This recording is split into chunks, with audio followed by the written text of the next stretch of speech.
নমস্কার বন্ধুরা, সিরিয়ালের সাতকাহন চ্যানেলে আপনাদের স্বাগত জানাই। চলে এসেছি তারে ধরি ধরি মনে করি সাতকাহন নিয়ে।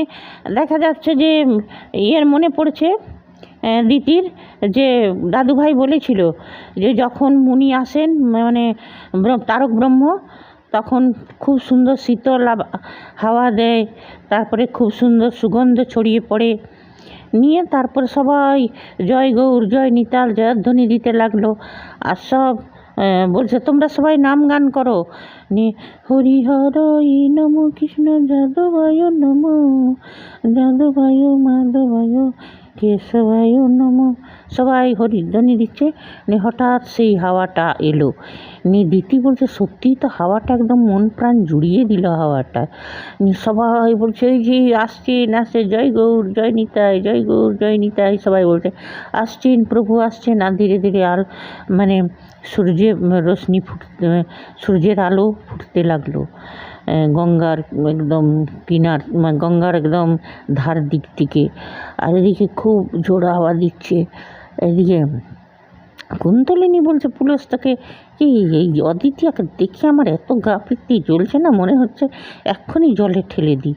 তখন পুলস্ত বলছে ওইসব কিছু করতে যেও না। বলছে না না সে করবো না, না বাবা কিসের দিকে, গুরুদেব যেমন বলেছে আমি সেমনি কাজ করব। নিয়ে তারপর সবাই জয় গৌর জয় নিতাই তখন বলতে লাগলো। নিয়ে সবারই জোড়ো বলছে বাহ সত্যিই তো বাতাস একদম মন প্রাণ জুড়িয়ে গেল। তখন বলছে ছন্দা বলছে দিদি আমি না চন্দনের গন্ধ পাচ্ছি। তখন অদিতি আর মনে পড়ছে যে ভাই আমি মহাপ্রভু যখন আসেন আমাকে দেখা দেন তখন ঠিক এই গন্ধটাই আমি পাই। হ্যাঁ সত্যি গন্ধনের সুবাস। তারপর সবাই এক দৃষ্টে গঙ্গার দিয়ে হর হর গঙ্গে সবাই বলতে লাগলো জয় মা গঙ্গা হর হর গঙ্গে।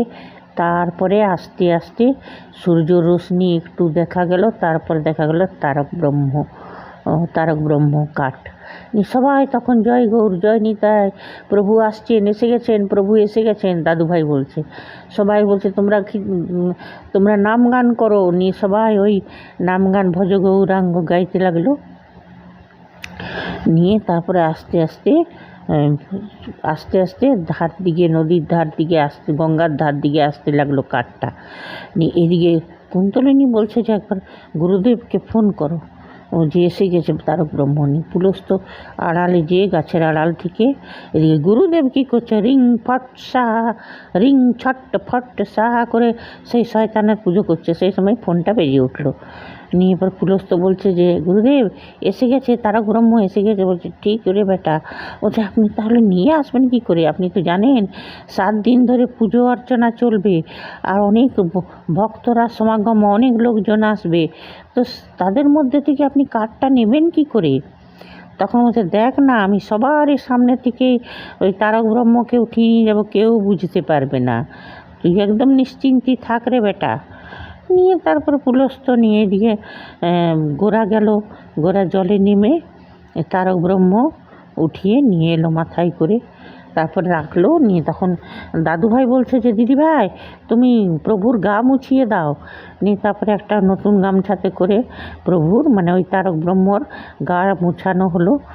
তারপরে একটা হলুদ কাপড় দিয়ে গোরা ওইটাকে ভালো করে লেপটে দিল, মানে জড়িয়ে দিল। আর তারপরে সবাই কীর্তন গাইতে গাইতে হরিহর নম কৃষ্ণ যাদবায় নম যাদবায় মাধবায় কেশবায় নম, সবাই নাম গান করতে করতে জয় গৌর জয় নিতাই বলতে বলতে সব ব্রজধামের দিকে রওনা দিল। নিয়ে সবাই তারপরে সব রাস্তাতে সবাই অনেক লোক অনেক ভক্তের সমাগম হয়েছে। নিয়ে সবাই জয় গৌর জয় নিতাই করতে করতে গেল। নি তারপরে ওই আগের থেকেই সিংহাসন রাখা ছিল প্রভুর ওই তারক ব্রহ্মর, সেইখানে যেয়ে গোরা আস্তে আস্তে স্থাপনা করলো।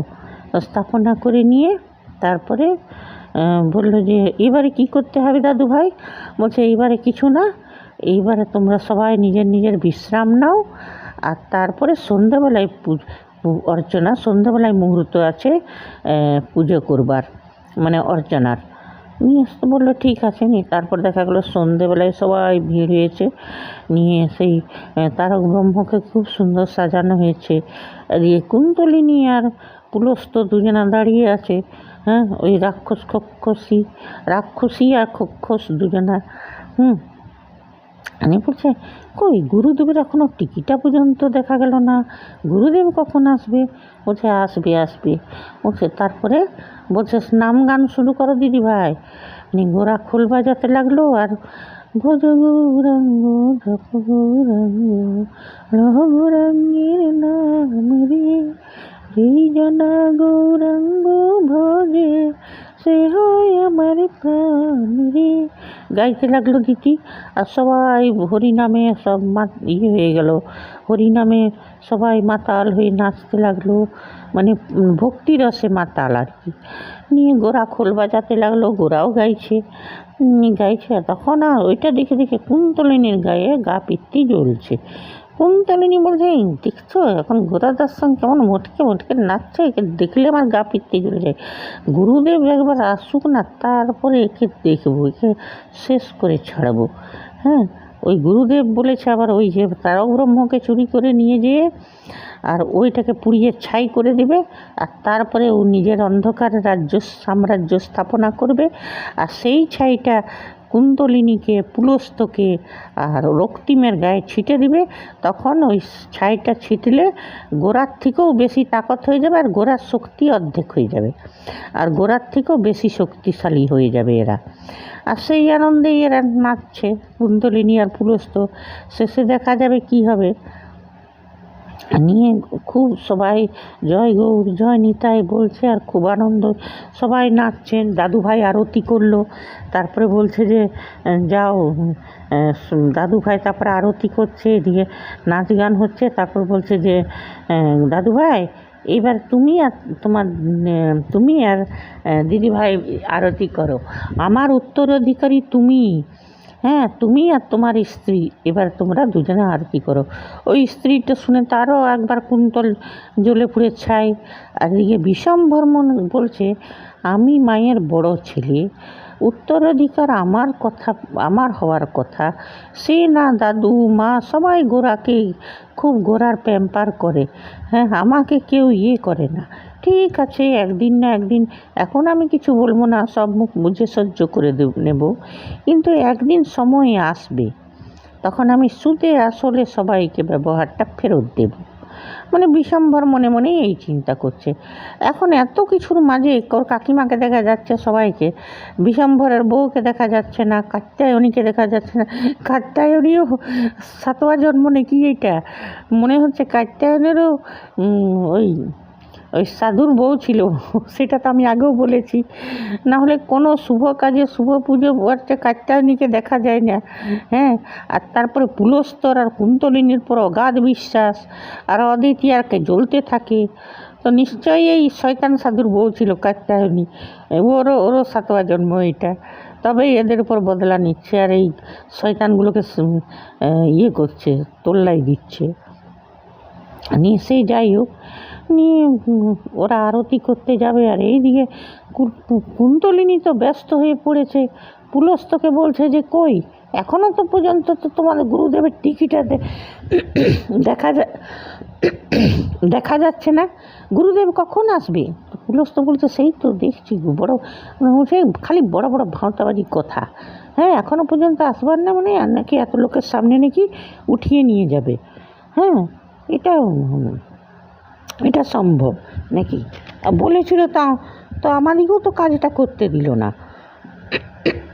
বলছে যে তোরা পারবি না, তাহলে নিজেও এসে কাজটা কর। এবারে তো পুজো শুরু হয়ে যাবে, তারা মতো কখন উঠাবে? নিয়ে পুলস্ত বলছে সেই তো।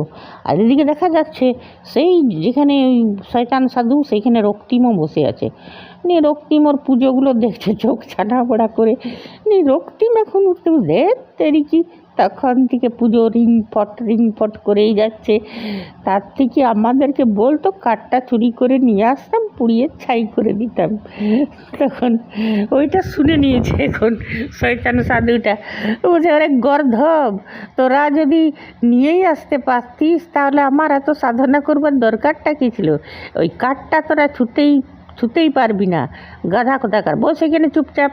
হ্যাঁ, তোরা যদি পারতিস তাহলে তো আমি তোদেরকে এই ভাতটা দিতাম, তাহলে আমি নিজে এই সাধনা করতে যে জানিস এই ইয়েটা করতে যে আমার কত শক্তি ক্ষয় হচ্ছে, আর এই শক্তি সঞ্চয় করতে আমার অনেক দিন ধরে লেগেছে। এই শক্তি যদি ক্ষয় হয়ে যায় তার আমি সঞ্চয় করতে পারবো না, চুপচাপ এখানে বস। নিয়ে তারপর রক্তিম মনে মনে করছে, রক্তিম আবার মনে মনে ভাবছে খুব ভালো, এইবারে গোরাকে দেখাবো। গুরুদেব তো কোনো রকমের কাঠটা চুরি করে আনবেই, তারপরে পুড়িয়ে ছাই করে আমাদেরকে ছিটিয়ে দিবে, আমরা গোরার থেকে বেশি শক্তিশালী হয়ে যাবে, তারপরে গোরাকে খুব করে চাবুকে মারবো। আমাকে অনেক মেরেছে, আমাকে অনেক ঠেঙিয়েছে, তারপরে গোরার তো আর শক্তি থাকবে না। মানে রক্তিম মনে মনে এই স্বপ্নটা দেখছে। এদিকে গুরুদেব এখন শয়তানের পুজো করেই যাচ্ছে, রিং ফট সাহা রিং ছটপট সাহা করে যাচ্ছে। তারপর গুরুদেব শূন্যে হাতটা উঠিয়ে একটা ছাই ছিটল, তারপরে রক্তিম দেখছে গুরুদেব গায়েব হয়ে গেল। যাব বাবা, এইখানেই তো বসেছিল, কোথায় গায়েব হলো? গোটায় রক্তিম বলছে গুরুদেব ডাকছে। গুরুদেব বলছে যে যাব বাবা, এখনই বসেছিল, গায়েব কী করে গেল? এদিক ওদিক খুঁজতে লাগলো, তারপরে দেখা যাচ্ছে গুরুদেব ওর সামনেই দাঁড়িয়ে আছে, অথচ রক্তিম দেখতে পাচ্ছে না। মানে এটা হচ্ছে মিস্টার ইন্ডিয়া যেমন হাতে ওই ব্রেসলেটটা পরে নিলে আর কেউ দেখতে পেত না, সেই গুরুদেবের ব্রেসলেট হচ্ছে ওই ছাইটা নিজের উপর ছিটিয়ে দিল, তো গুরুদেবকে আর কেউ দেখতে পাচ্ছে না।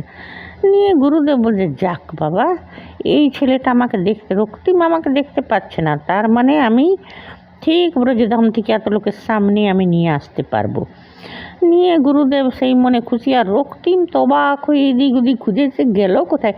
আর রক্তিমের পাশেই দাঁড়িয়ে আছে গুরুদেব, কিন্তু রক্তিম দেখতে পাচ্ছে না। নিয়ে তারপরে গুরুদেব ওখানে আসছে, তারপরে দুটো লোক পেরিয়ে যাচ্ছে, ওরাও কিন্তু দেখতে পেল না ওই শয়তান সাধুকে। আর এদিকে কুন্তলিনী আর পুলস্ত ব্যস্ত হয়ে পড়েছে, এখনও পর্যন্ত এলো না কেন? হ্যাঁ, আর এদিকে দেখা যাচ্ছে গোরা অদ্বিতীয়া দুজনে মিলে আরতির ইয়েটা নিয়ে গেছে প্রদীপটা, এবারে আরতি করবে। আজ তো এতটাই দেখাবো। প্রোমোটাতে দেখলাম যে গুরুদেব আসবে, নিয়ে একটা ধোঁয়ার মতন মুখ দিয়ে ছিটাবে, সবাই অজ্ঞান হয়ে যাবে। আর সেই ফাঁকে আর পুলস্ত আর কুন্তলিনী কিন্তু দেখতে পাবে গুরুদেবকে।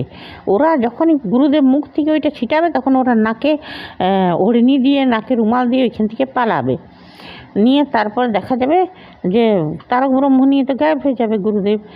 নিয়ে পরে মহাপ্রভুর সামনে এসে দাঁড়াবে আর বলবে যে দেখো তোমার শক্তি, আটকাও, কী করে আমাকে আটকাও, তোমার তারক ব্রহ্ম নিয়ে চললাম, এই বলে হয়তো চলে যাবে। তারপরে দেখা যাবে যে সবাই অজ্ঞান, যখন অদ্বিতীয় আর দাদু ভাইয়ের জ্ঞান ফিরেছে, বলছে তারক ব্রহ্ম কই?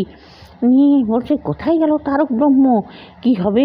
বলছে এই তারক ব্রহ্ম না পাওয়া গেলে তো একদম ধ্বংস হয়ে যাবে আমাদের গোস্বামী পরিবার, ধ্বংস হয়ে যাবে সব কিছু। তখন তারপর দেখা যাবে প্রমোতে হয়তো মহাপ্রভুই রাস্তা দেখিয়েছে, তারপর দেখবো সেই শ্মশানের মতন জায়গাটাতে, ওই শ্মশানেই হয়তো ওইখানে গুরুদেব বলছে আমি পুড়িয়ে ছাই করব, তোদেরকে দিব, ওইখানে পুলস্ত, কুন্তলিনী, রক্তিম সবাই আছে, ছাই করব। তখন বলছে ওই স্বপ্ন কোনো দিন তোমার পূর্ণ হবে না সাধু বাবা। হ্যাঁ, ওই তারক ব্রহ্ম তো অদ্বিতীয়া বলছে ওই শয়তান সাধুকে, ওই স্বপ্ন তোমার কোনো দিন পূর্ণ হবে না, তুমি তারক ব্রহ্ম কিচ্ছু করতে পারবে না, আমরা এক্ষুনি তারক ব্রহ্মকে নিয়ে যাব। এইটাই দেখলাম আজকে। এবারে কাল যদি এটা হয়, প্রোমোটা যেটা দিল, দারুণ জমজমট এপিসোড হবে। ঠিক আছে বন্ধুরা, আজ এতটাই। তারে ধরি মনে করি সাতকাহন নিয়ে আসবো আগামীকাল নেক্সট এপিসোডে। ততক্ষণে ধন্যবাদ, বাই। ভজ গৌরাঙ্গ জপ গৌরাঙ্গ লহ গৌরাঙ্গের নাম রে, জি জনা গৌরাঙ্গ।